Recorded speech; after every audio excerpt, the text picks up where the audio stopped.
मोही की परिणति कैसी होती है। भगवान की वाणी एक आध घंटे पढ़ लिया, सुन लिया और बाकी समय मोहियों के संग में रहते हैं, तो फिर वे ही सोचे कि अपने को कैसे संभाला जाएगा। उनको तो वे मोही प्राणी ही रुचते हैं, उनके लिए वे ही सब कुछ है।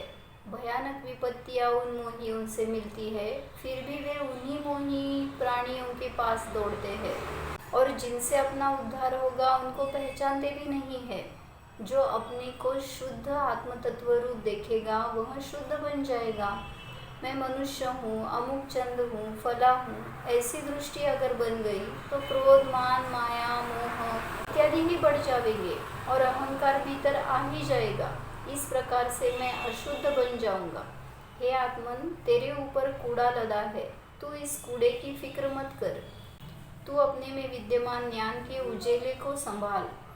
अपने को देख कि मैं सबसे निराला ज्ञान मात्र हूँ। तू अपने को यदि ज्ञान में देखेगा तो तेरे सारे क्लेश, सारी विपदाएं, सारे कूड़े खत्म हो जाएंगे। तू अन्य की चिंता न कर, तू तो अपने भीतर को शुद्ध देखने का पुरुषार्थ कर। सीता का यहाँ पे एक दृष्टांत दिया है। कौन किसको प्रिय होता है? तेरा प्रीतम तो आत्मा है। आत्मा को छोड़कर अन्य कोई तेरा प्रिय अधिक नहीं है।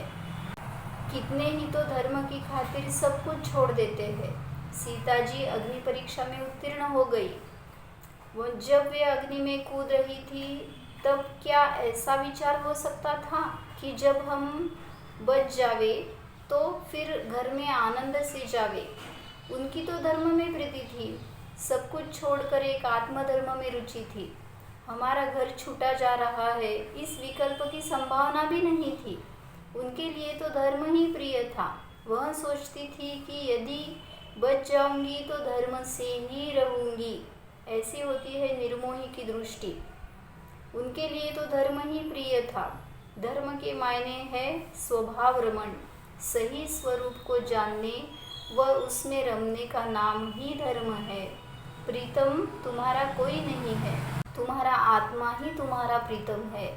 इसलिए हे जीव, मोही न बनकर निर्मोह स्वभाव की रुचि कर, निर्मोह स्वभाव से प्रीति कर, तभी संसार संकट से छूट सकता है। अन्यथा मोह से संसार भ्रमण ही बढ़ेगा।